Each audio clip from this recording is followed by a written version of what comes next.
সুপ্রভাত বন্ধুরা, আশা করি তোমরা সকলে ভালো আছো। তোমাদের অনেক অনেক শুভেচ্ছা জানিয়ে শুরু করছি আজকে নতুন আরেকটি ব্লগ। আজকে হচ্ছে মঙ্গলবার। কাল রাতে যতগুলো জামা কাপড় মেলে দিয়েছিলাম দড়িতে, সব সারা রাত ফ্যান চলাতে শুকিয়ে গেছে। সেগুলো এক এক করে ভাঁজ করে নিলাম। আর সবার আগে ভাঁজ করে নিলাম, আমরা না যখনই কোথাও ঘুরতে যাই গায়ে দেওয়ার দুটো চাদর আর নিচে পাতার জন্য একটা চাদর নিয়ে যাই। এগুলো সিঙ্গেল চাদর, এটা গায়ে দেওয়ার। আর যেহেতু এদের এই হোটেলটায় আমরা এর আগেও এসেছি, জানি ওই জন্য যে এরা ধোয়া চাদরই প্রত্যেক দিন দেয়, তাই আর সেটা পাতিনি। গায়ে চাদরগুলোও ভাঁজ করে নিলাম, জামা কাপড়গুলো ভাঁজ করে একটু বিছানাগুলোকে ঠিক করে নিলাম। তারপরে ভাবছি একটু স্নানে যাব। এই দেখো ভগবানজি, এই রুমটা থেকে এই একটাই সব থেকে বড় মন ভালো করার জিনিস, সেটা হলো এখানে ঠাকুরের মুখ দর্শন করা যায়। মানে ঠাকুরকে সকালবেলা উঠেই দর্শন করা যায়। এত ভালো লাগে না মন্দিরটা দেখতে। আমার সকাল সকাল মন্ত্রপাঠ করা যায়, সব কিছুই। সুপ্রভাত বন্ধুরা, আশা করি তোমরা সকলেই ভালো আছো। তোমাদের ভালোবাসায় আমরাও ভালো আছি। আজ হচ্ছে মঙ্গলবার। জয় জয় হনুমানজি জয়। এখান থেকে ঠাকুরের মুখ দর্শন করে নিলাম সকাল সকাল। আমার স্নান হয়ে গেছে, মন্ত্র জপ হয়ে গেছে। একটু স্নান করার আগে ঘরগুলোকে পুরো কালকে অনেক কাছাকাছি করেছি, সেগুলো সব শুকিয়ে গেছে। রাতের মধ্যে টানিয়ে দিয়েছিলাম দড়ির মধ্যে, সব শুকিয়ে গেছে। এখানে যা গরম, লু রীতিমতো। সমস্ত কিছু শুকিয়ে যাওয়াতে একটা সুবিধে হয়েছে যে আমরা এখন সেগুলো সব গুছিয়ে নিতে পারলাম। আমি সমস্ত জামা কাপড় যা যা ছিল মোটামুটি শুকিয়ে গেল, সেগুলো সব গুছিয়ে এক জায়গায় করে রাখলাম। আলমারি আছে, এদের তো ওয়ার্ড্রপ থাকে, একটা বড় ওয়ার্ড্রপ এক জায়গায় করে রাখলাম। আবার আজকে যেগুলো হবে, হসপিটাল যাব, ফিরে এসে যেগুলো কাচবো সেগুলো আবার শুকিয়ে গেলে আবার উপরে ভাঁজ করে রেখে দিতে হবে। কী করবো, এইটুকু জায়গার মধ্যে একটু গুছিয়ে গাছিয়ে না রাখলে পরে তো মুশকিল। সেই কারণে গুছিয়ে রেখে দিলাম। ঘরটা অনেক বড়। আর এখন এখান থেকে জানলাটা পুরো খোলা, তো দুটো জানলাই খোলা, এই দিকেরটাও খোলা, ওই পাশেরটাও খোলা। এর ফলে এখন আর কিছুই এসি টেসি ছাড়তেও হচ্ছে না। তবে গরম হাওয়াটা আস্তে আস্তে বাড়ছে, গরমটা হাওয়া প্রচণ্ড গরম হয়ে যায়, জানো তো, লু রীতিমতো। আমাদের ওখানে গরম। গত বছর অবশ্য মালদায় কিছুটা গরমের শেষের দিকটায় লু হয়েছিল। সেই লুটা এদের মার্চ মাস থেকে। আজকে 2রা এপ্রিল, কিন্তু আমি মার্চ থেকেই তো রয়েছি এখানে মার্চ মাস থেকেই এদের লু থাকে। এই জন্যই না এদের স্কিনগুলো এত পুড়ে যায়, এরা এত কালো। এখন বুঝতে পারছি, মানে হাওয়াতেই ওরা পুরো একদম গরম হয়ে যাবে। এটা তো ওপরে অনেকগুলো তলা, ওপর থেকে ফ্যানের হাওয়াটা গরম নামছে, কিন্তু বাস থেকে যা গরম আসছে মানে ভাবানো। এত গরম টেম্পারেচার কিন্তু মোরাললেস আমাদের ওখানকার মতোই, মানে মালদার মতো। আমি আমার জায়গার কথা বলছি। মালদাতে এখন টেম্পারেচার কত হবে, 38, 39 এরকম যাচ্ছে। আমি যা দেখলাম ওয়েবের ইসেতে দেখাচ্ছে, নেটে। এখানেও ওরকমই যাচ্ছে, 1-2 ডিগ্রি বেশি, 40 কখনো 41 হয়ে যাচ্ছে।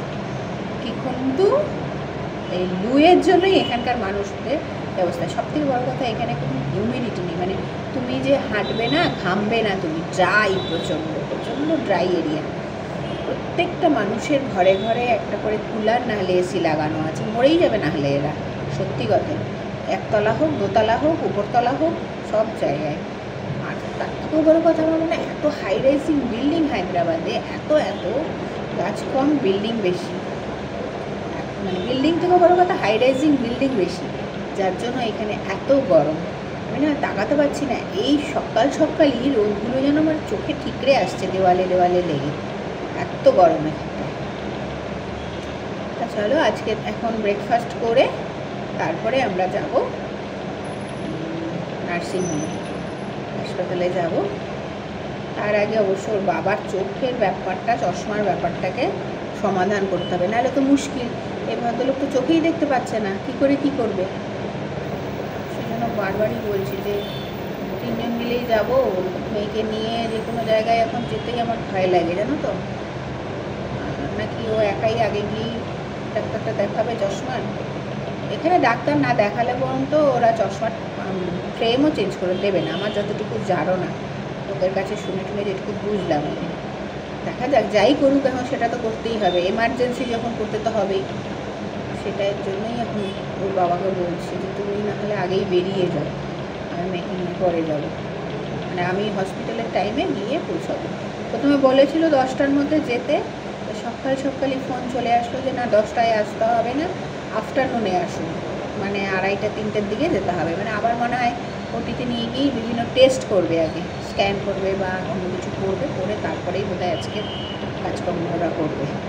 কী করে না করে, না করা পর্যন্ত বুঝতে পারি না। মানে ওরাও আর কোনো রকম রিস্ক নিতে চাইছে না, ওরাও খুব ধীরে ধীরে হাঁটছে।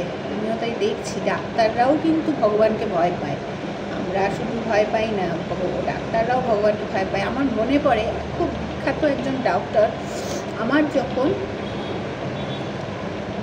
বিভিন্ন সমস্যা হচ্ছিল বেবি হওয়ার আগে, তখন আমাকে একজন, এখন উনি মারা গেছেন, মানে ভগবান তুল্য একজন ডক্টর, সে আমাকে একদিন বলেছিল, যখন বারবার ওরকম কষ্ট হচ্ছে আমার, তখন আমাকে বলেছিল যে শোনো মা, আমরা হচ্ছে একটা উপলক্ষ মাত্র, তোমরা আমাদের কাছে আসো, বলো ভগবান না গো, আমরা ভগবান না, ভগবান হচ্ছে উনি, ওনাকে ডাকো, উনি যদি দেন ঠিক করে তোমার কাছে থাকেন তাহলে সব হবে, আমরা কিচ্ছু না, আমরা উপলক্ষ মাত্র, উনি দিয়েছেন দেখেই তুমি আছো, উনি যদি না দিতেন তাহলে থাকতো না, তুমি ওনাকেই ডাকো, আমাকে ডাকবে না।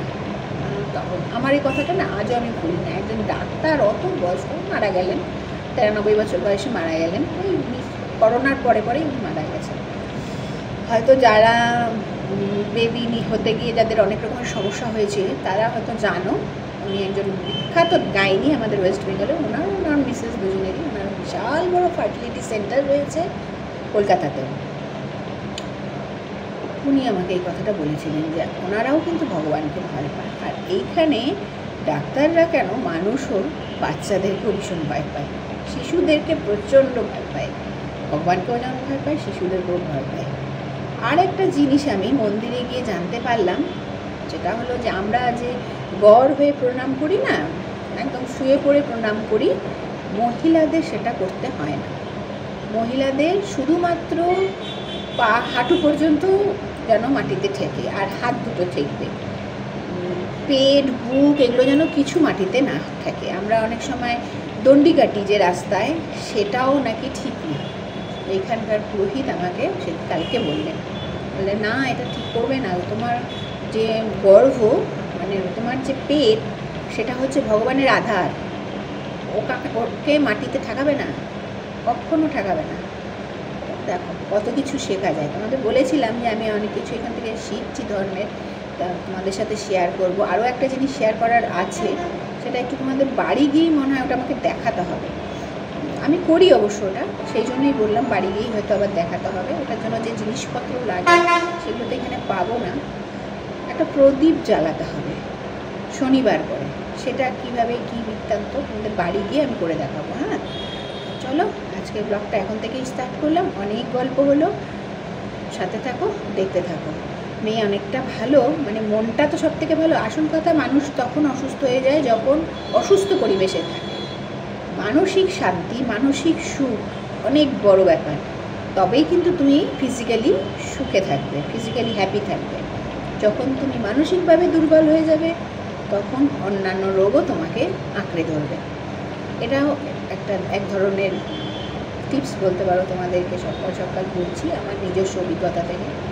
মানসিকভাবে সুস্থ থাকার চেষ্টা করবে। যেখানে বুঝছো, বিশেষ করে আমাদের মহিলাদের কথা বলছি, যেখানে বুঝবে যে তোমাকে কেউ মানসিক আঘাত করছে বা তোমার মনের আঘাত করছে, সেই জায়গা থেকে তুমি বেরিয়ে যাবে, সরে যাবে। বেরিয়ে যাবে মানে সরে যাবে, যেভাবেই হোক সেই ব্যক্তি বা সেই স্থান তোমাকে অ্যাভয়েড করতে হবে, নাহলে কিন্তু সমূহ বিপদ। মন থেকেই কিন্তু শারীরিক সমস্যা তৈরি হবে। ঠিক আছে চলো, ফিরছি কিছুক্ষণ পর। সুপ্রভাত বলো। সুপ্রভাত বন্ধুরা, চলে এসেছি আমরা ব্রেকফাস্ট করতে মা বেটিতে। তাই দেখো, আসো একটু কাছে আসো।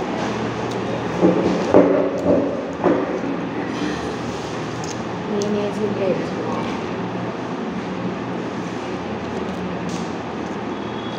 চারটাতে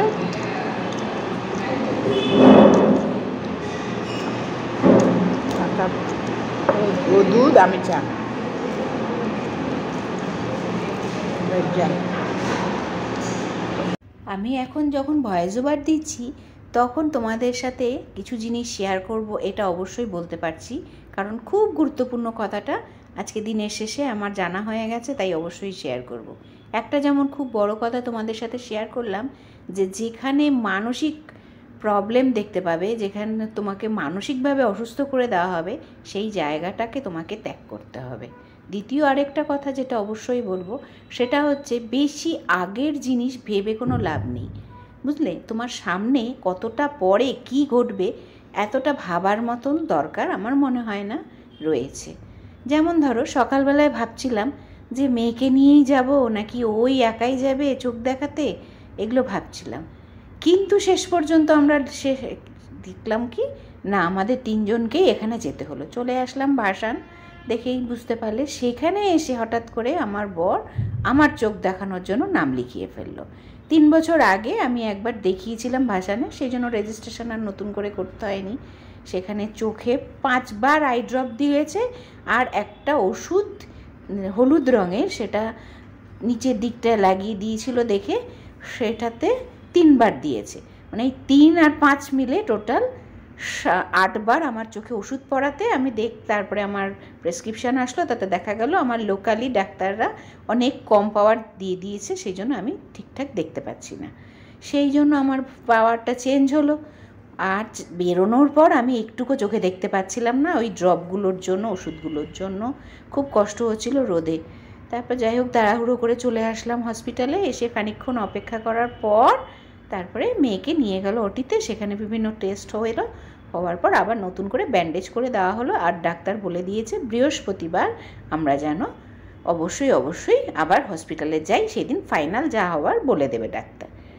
চলো, এটা তো একটা ভালো খবর। আর ওটির বাইরে বসে আমি আর ওর বাবা এই প্রথমবার একটু হেসে হেসে ভিডিও করলাম, কথা বললাম। আমিও বললাম তখন ওর বাবাকে এটাই।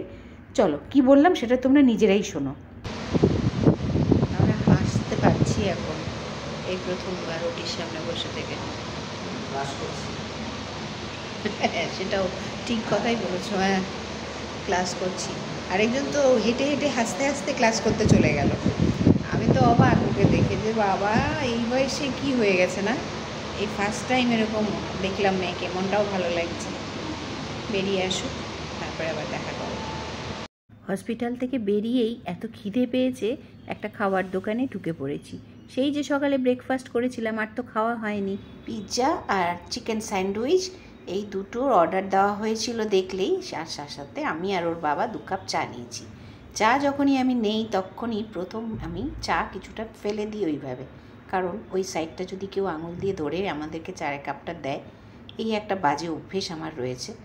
যাই হোক, এটা অভ্যেস অবশ্য ওর বাবারও হয়ে গেছে আমার সাথে সাথে। প্রথম অবস্থায় ওই যে জায়গাটা দিয়ে চাটা ফেললাম, ওই জায়গাটাই কিন্তু আমি চা খাওয়ার সময় মুখের বা ঠোঁটের সামনে লাগাবো।